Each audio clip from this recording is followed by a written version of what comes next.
Baik, assalamualaikum warahmatullahi wabarakatuh. Waalaikumsalam warahmatullahi wabarakatuh. Baik, alangkah baiknya sebelum kita memulai pembelajaran di hari ini, kita berdoa terlebih dahulu ya. Sebelum memulai pelajaran, alangkah baiknya kita berdoa dahulu. Berdoa dalam hati, mulai. Selesai. Memberi salam. Assalamualaikum warahmatullahi wabarakatuh. Waalaikumsalam warahmatullahi wabarakatuh. Tak lupa ya, Bapak selalu mengingatkan kalian ya untuk tetap menjaga kesehatan ya dan mematuhi protokol kesehatan. Kalian juga tetap mencuci tangan dan juga ada keperluan pergi ke luar rumah, jangan lupa untuk memakai masker ya atau pakai face shield juga boleh. SMK? Bisa. SMK? Hebat.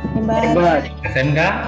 Kuat, mandiri, Mandiri dan Kreatif. Bapak juga sekalian untuk mengecek absensinya ya. Kalian sudah absen ya tadi ya? Oke, di sini sudah Adinda, sudah Adin, sudah Novia, Nurul Alia, dan Osi ya. Baik, kita sudah memasuki pertemuan ketiga ya untuk materi routing statik. Dan sebelumnya, Bapak ingin bertanya dulu kepada kalian ya. Minggu yang lalu kita membahas tentang apa, Adin? topologi, Pak. Topologi. Ya, topologi jaringan ya. Soleh, tentang analisis tabel routing bisa disampaikan, Soleh, silakan. Pembahasannya itu cara konfigurasi dan tabel routing static untuk menempatkan IP yang telah kita tentukan. Oke, ya luar biasa sekali ya Soleh ya. Boleh, Ardi? Oke, untuk menentukan jalur mana yang akan kita lalui, Pak. Dari di sini Bapak akan coba masuk ke pertemuan ketiga ya. Setelah kemarin kalian sudah mempelajari tabel routing ya dan sudah mengupload tugas-tugasnya. Baik, untuk pengetahuan dan keterampilan ini sama-sama saling berkaitan ya.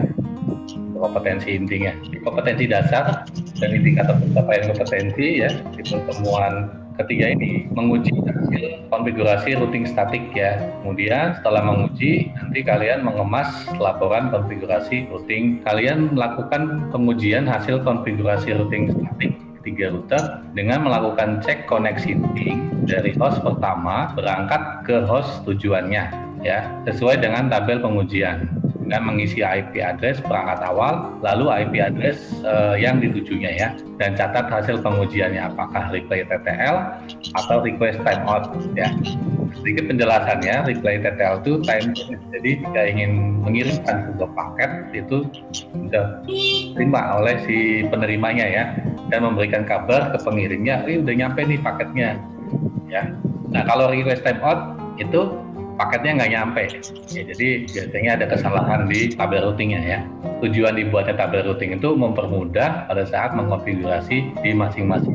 Nah nanti kalian silakan menggunakan tabel ini, isi IP address-nya, kemudian IP address perangkat tujuan. Hasil pengujiannya apa? Apakah reply TTL atau request timeout ya, ini yang di router 1.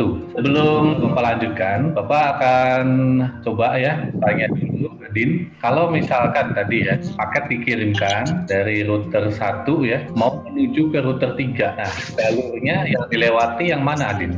Yang 192.168.1.1.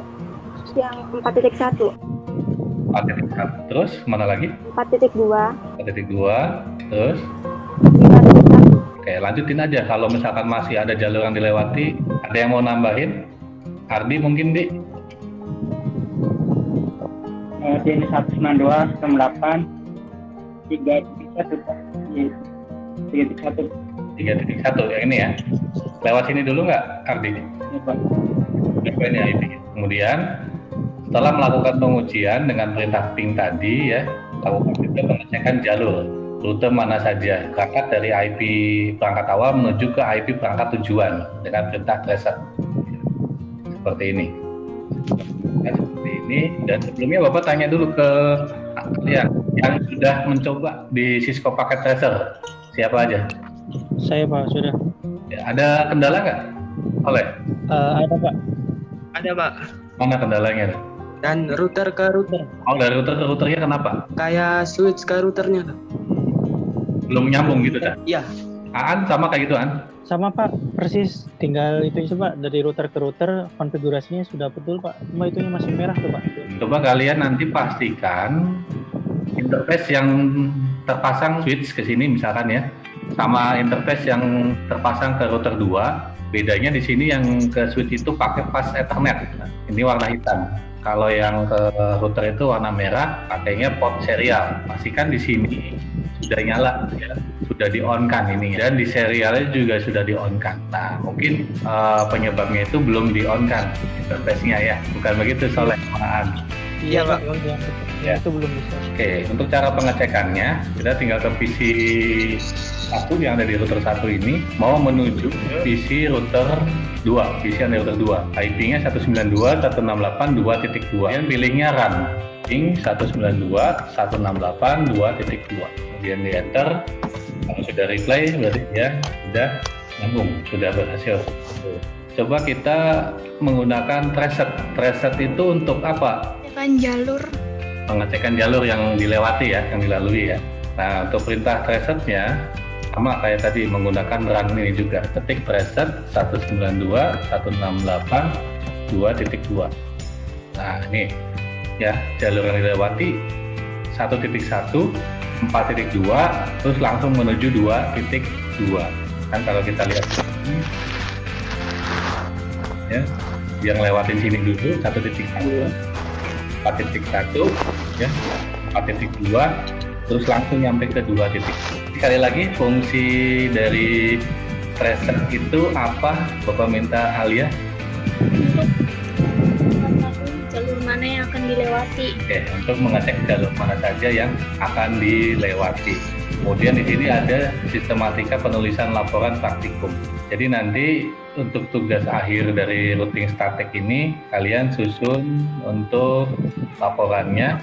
Sebetulnya ini sudah ada ya sistematikanya, judulnya sudah ada, analisis routing statik menggunakan Cisco Packet Tracer. Kemudian jangan lupa keselamatan kerjanya, uraikan tentang protokol kesehatan. Kesimpulan dan sarannya, nanti uraikan manfaat yang didapat dari hasil praktikum tersebut. Ya. Ini nanti ya, setelah di Zoom meeting ini, nanti kalian boleh kerjakan ya. Jangan lupa kalian juga isi forum diskusi ini. Silakan Bapak minta hasil diskusinya dari kelompoknya Novia sama Soleh. Soleh, kalau misalkan mau menuju ke komputer yang ada di router 3, dari komputer yang ada di router 1 bagaimana? Itu harus melewati jalur dari router 2 dulu. Jadi dari komputer router 1 itu ke router 2 dulu. Dari kedua ke router 3 gitu. Kelompoknya Aan, tadi kata kelompoknya Novi sama Soleh, ketika ingin berangkat dari router 1 menuju router 3, berarti lewat router 2 dulu ya An ya. Kalau di router 2-nya itu ada masalah An, bagaimana An? Dibuat jalur lagi Pak, maksudnya dari router 1 tuh dibikin jalur lagi tuh Pak ke router 3-nya, atau enggak dipakai router baru? Untuk mengevaluasi ya pembelajaran tentang routing statik, silakan nanti kalian isi, ada 10 soal ya, pilihan ganda semua. Poinnya beda-beda. Pertanyaan pertama itu nilainya 15. Bapak kasih nilainya besar tuh biar kalian ada semangat ya dalam mempelajari atau menjawab soal di nomor 1 dan nomor 2 ya. Biar lebih teliti. Si pembelajaran ya seperti biasa, nanti kalian buat blog ya, nanti titelnya di sini misalkan manfaat routing statik. Silakan nanti kalian jabarkan di sini. Ya, seperti itu ya. Nah, nanti ini untuk pertemuan berikutnya atau materi setelah routing statik ini itu tentang menganalisis permasalahan di routing statik ya. Dan mengevaluasinya. Ya. Gimana kalau jalur ininya putus gitu kan. Ya. Ya, berarti masih bisa lewat sini. Ya. Kalau putus dua-duanya ya lewat sini. Ya, putus semuanya ya bikin apa? Ya, tambahin router baru. Silakan, ada yang ingin menarik kesimpulan? Jadi kesimpulannya kita belajar ini untuk menentukan jalur mana atau paket mana yang akan kita lalui sampai ke tujuannya. Baik, terima kasih. Langsung saja ya kita tutup pembelajaran hari ini. Jangan lupa tetap jaga protokol kesehatan, pakai masker, ya kalau keluar rumah selalu cuci tangan ya, biar bersih. Silakan Ananda Jamal untuk memimpin doa untuk pembelajaran hari ini. Berdoa mulai. Selesai memberi salam. Assalamualaikum warahmatullahi Assalamualaikum warahmatullahi wabarakatuh. Ya, waalaikumsalam warahmatullahi wabarakatuh. Baik, terima kasih ya.